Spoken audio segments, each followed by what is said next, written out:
शौर्य यात्रा चल रही है सोमनाथ स्वाभिमान पर्व के दौरान। यहां 2 दिन प्रधानमंत्री नरेंद्र मोदी की मौजूदगी इस पूरे कार्यक्रम और आयोजन को और भी महत्वपूर्ण अर्थ दे रही है। और इसी में बहुत सारे लोग इसको यूं भी देख रहे हैं कि क्या इसमें ये असल में पॉलिटिक्स हो रही है।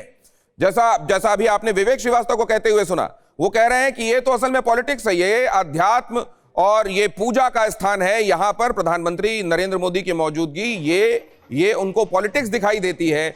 बहुत सारे लोग, अधिसंख्य लोग ऐसे हैं जो ये कह रहे हैं कि भारत की जीवटता का, भारत के रेजिलियंस का, भारत के लोगों के शौर्य पराक्रम और भारत की संस्कृति की विशेषता कि वो मिटाई नहीं जा सकती, इसका जीवंत प्रतीक है सोमनाथ मंदिर। और उसी गौरव का आज पर्व मनाया जा रहा है। ये महत्वपूर्ण तस्वीरें आप देख रहे हैं। प्रधानमंत्री नरेंद्र मोदी कब कब वहां पहुंचे जो महत्वपूर्ण है। एक तस्वीर जो यहां पर नहीं है 2001 के दौरान की, जिसका विपिन जिक्र कर रहे थे। 2001 में मुख्यमंत्री की हैसियत से जब 50 साल पुनर्निर्माण के 50 साल पूरे हुए थे, तब अटल बिहारी वाजपेयी प्रधानमंत्री होने की हैसियत से यहां पहुंचे थे और मुख्यमंत्री के तौर पर नरेंद्र मोदी वहां मौजूद थे। तो ये सवाल ये भी है कि क्या उस समय अटल बिहारी वाजपेयी भी आपको पॉलिटिक्स करते दिखाई देते हैं, विवेक श्रीवास्तव? लेकिन उससे पहले विपिन के पास एक बार फिर, विपिन डिस्क्राइब कीजिए एक बार फिर से प्लीज।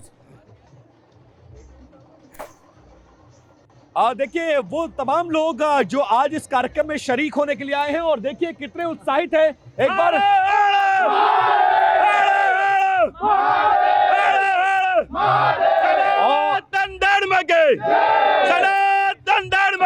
और अब एक बार इनसे बात कर लेने की कोशिश करते हैं। देखिए हाथों में प्रधानमंत्री मोदी की तस्वीर है, भगवा साफा बांधे हुए हैं।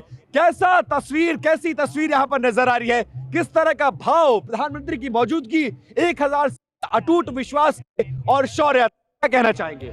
शौर्य यात्रा तो हमने देखी तो आज ऐसा ही लग रहा है कि आज पूरे के पूरा हिंदू राष्ट्र की तरफ ये प्रधानमंत्री जो ये शौर्य यात्रा तो एक दिखाने के लिए है, लेकिन ये पूरे का पूरा कदम एक हिंदू राष्ट्र को बनाने के लिए। तो बहुत कुछ सोमनाथ में, और सोमनाथ में परिवर्तन हुआ है, डेवलपमेंट हुआ है।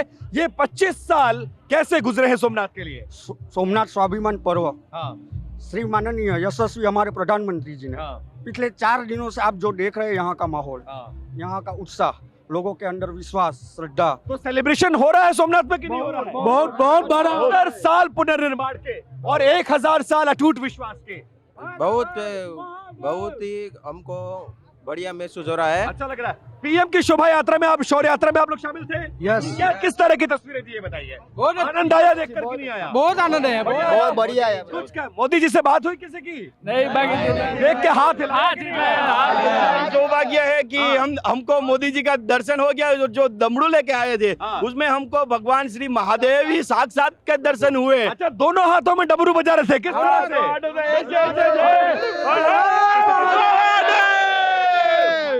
हर हर महादेव के नारों से गुंजायमान है ये जगह सोमनाथ प्रभास पाटन। एक बार फिर से तस्वीरें आपके सामने। तो 2001 का जिक्र हमने किया, उसके बाद आप यहां पर देख रहे हैं सितंबर 2013, यहां मुख्यमंत्री की हैसियत से आज के प्रधानमंत्री वहां पहुंचे थे और वहां उन्होंने पूजा अर्चना की थी। उसके बाद मार्च 2017 की तस्वीरें आप देख रहे हैं और फिर नवंबर 2022 जब यहां पर पूजा अर्चना करने के बाद गुजरात चुनाव प्रचार अभियान की शुरुआत की गई थी और फिर मार्च 2025 की तस्वीरें आप देख रहे हैं और आज बीचों बीच जाहिर है वर्तमान आप देख रहे हैं। आज सीधी तस्वीरें जो वहां से आ रही हैं वो हम आपको दिखा रहे हैं। शौर्य यात्रा, ये करीब 2 किलोमीटर लंबा रूट शंख सर्कल से ये शुरू होने वाला और फिर ये पहुंच रहा है सद्भावना मैदान तक। सद्भावना मैदान में आज एक बड़े समूह को संबोधित करने वाले हैं प्रधानमंत्री नरेंद्र मोदी और पूरे देश की और पूरी दुनिया की निगाह, पूरी दुनिया में इसलिए कह रहा हूं क्योंकि सोमनाथ का, खास तौर से सोमनाथ का 12 ज्योतिर्लिंगों में पहला स्मरण सोमनाथ का है। सौराष्ट्रे सोमनाथम च श्रीशैले मल्लिकार्जुनम, उसके बाद बाकी 12 ज्योतिर्लिंगों का इसमें मेंशन है। तो इससे आप समझ सकते हैं कि यहाँ की सांस्कृतिक चेतना के लिए क्या महत्व है। और इससे भी आप समझ सकते हैं कि भारत के विभाजन के बाद भी लियाकत अली खान अगर इस बात की चिंता कर रहे थे पाकिस्तान में बैठे हुए कि वो दरवाजे और लूट का सामान जो ले जाया गया था अफगानिस्तान, वो क्या भारत वापस लेकर आ रहा है? सोमनाथ के दरवाजे, सोमनाथ का से लूटा गया जो सामान अफगानिस्तान से मिल सकता है, क्या वो भारत वापस लेकर आ रहा है? तो इन चिंताओं से आप समझ सकते हैं कि इसका अंतरराष्ट्रीय महत्व भी कितना ज्यादा है। और यहां पर जो ये बात कही गई उसको लेकर मैं आगे जाता हूं। यहां जो युवा मौजूद थे उन्होंने कहा कि ये हिंदू राष्ट्र की तरफ बढ़ते कदम है। अवनीश जी, आपकी टिप्पणी। पहली बात तो मैं बता दूं कि नेहरू जी को, लियाकत खान को ये कहने की क्या मजबूरी आ गई थी? नहीं, हाथ जोड़ कर, अरे भाई हम कुछ नहीं मंगवाया, हमने कुछ नहीं मंगवाया वहां से। और ये सरकार आई है, यहाँ से चोरी करके ले जाई गई, जबरदस्ती ले जाए गए।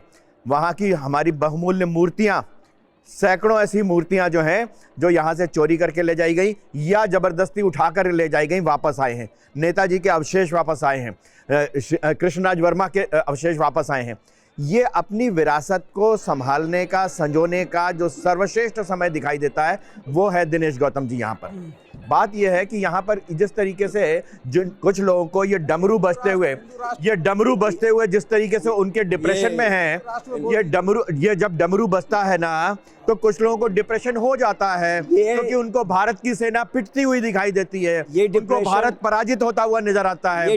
वो जहां भी भारत का गौरव ऊपर होता है वो एकदम अवसाद में आ जाते हैं, चुप हो जाते हैं कि ये कैसे हो गया, ये भारतवर्ष आगे कैसे बढ़ रहा है। अवस्थी जी ने भारत की गोलमोल इकोनॉमी करके हिंदू राष्ट्र के प्रश्न पे उत्तर नहीं दिया। अगर ये सब कुछ हो तो बहुत अच्छा लगता है। नहीं दे पाए। ये डिप्रेशन बात ये ये है, इस बात का है। आप भी बता दीजिए, जो- हिंदू राष्ट्र की अरे मैं बता आप उसके फेवर में हैं या अगेंस्ट हैं? मैं तो आप सुने तो बताऊं मैं आपको।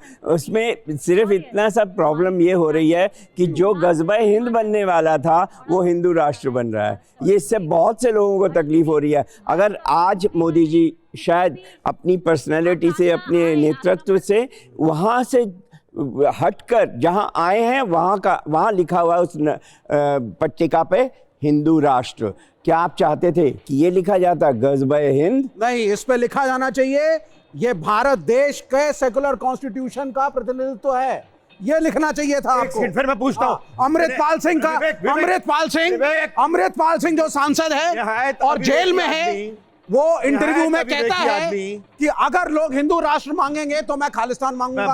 अवस्थी जी के कमेंट्स। अरे मैं पूछ कुछ रहा हूं, लोग कहते हैं बौद्ध राष्ट्र भी होना चाहिए। मैं इस जब ये मुल्क आजाद हो रहा था, अरे आपने सवाल पूछा तो मास्टर तारा सिंह ने खालिस्तान की तो मांग जवाब की थी। आप सुनो। सुनिए पहले सवाल को आप। अरे सवाल तो आपकी ये सुनिए, हिंदू और राष्ट्र की कैसे डिमांड सवाल हुई है।